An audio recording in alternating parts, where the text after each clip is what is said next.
A lot of folks still like their newspaper. They like to have it in their hand and look at it instead of just staring at a screen. Cassettes and CD were pretty much clear, but vinyl has that specific sound that you can't hear anywhere else. I mean, I didn't grow up listening to it, but I have it's a little 45. But it's Star Wars, and I think it's called Darth Vader's Death March or Darth Vader's March.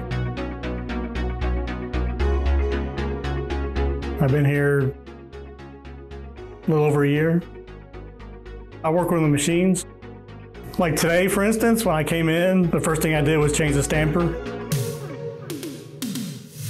We usually work two machines side by side and just make sure they don't do things they're not supposed to do.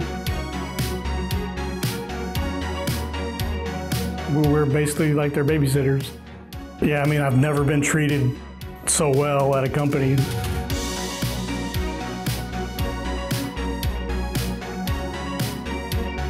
My name is Scott. I am MRP. Congratulations on the 10 years, and hopefully many more.